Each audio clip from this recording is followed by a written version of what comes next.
Spend your life volunteering to help people. Even a trip to Wal-Mart can get complicated. Tonight, the story of an everyday hero, just doing his weekly grocery shopping when someone on the next aisle needed help, and Robert Mack came to the rescue. It was on a Sunday. Robert Mack was at Wal-Mart by 8 a.m. doing his weekly grocery shopping. They make an announcement on the intercom.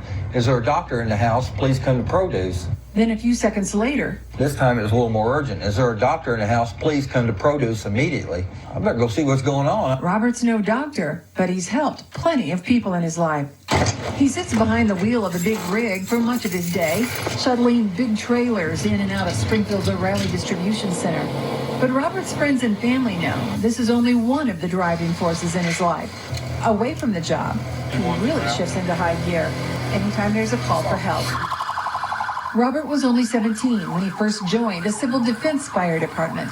Except for his time away in the Marines, he's been a volunteer fireman ever since. 10 years now with the Pleasant View Volunteer Fire Department. I just wanted to help people. So for most of his life, Robert's been on call for anyone in trouble. House fires, car wrecks, all kinds of emergencies.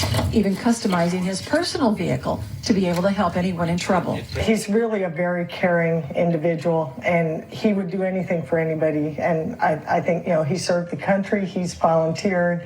I just think that shows how caring he really is. His twin brother says he's always been this way. I think his nature is that he cares about people. Tear open package and remove pads. Robert's own personal defibrillator would have come in handy on that fateful day back at Wal-Mart. But he had driven his truck to the store, and the AED was in his car. When he ran to the produce section, he found a man on the floor, his face blue, his heart stopped, and a fellow worker shouting his name. I immediately told her to call 911 and tell them we had a full code in progress and CPR was being started. I brought him back once. His color came back. He took about 3 breaths, and then he quit. But Robert never quit the chest compressions until the emergency medical techs arrived. And then he finished his shopping. And 20 minutes later... And they were still working on him when I left. And so I thought, man, this guy's deceased. In fact, Mike McMullen flatlined 3 times on the way to the hospital. Doctors managed to keep him alive long enough for his family to see him.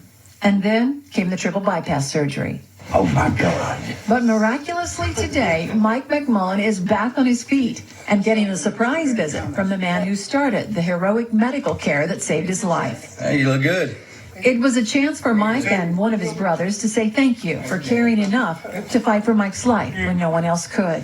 The way he just come to my rescue, and he didn't have to. I'd be 6 feet under if it wasn't for Robert Mack. He's the biggest hero I've ever seen. When you say hero, that you see Robert Mack's face. A very humble, everyday hero Just at the right place, at the right time. who's made taking care of others his mission in life. Well, I tell you what, it's a privilege to meet people like that. All of those guys were Great great. story, and that reunion, boy, oh boy. Yeah. What a guy to thank. They were such good guys. Absolutely. They're going to be honored tomorrow at the Everyday Hero. Big luncheon. Yes, sure. Well, spring can bring storms, and if you ended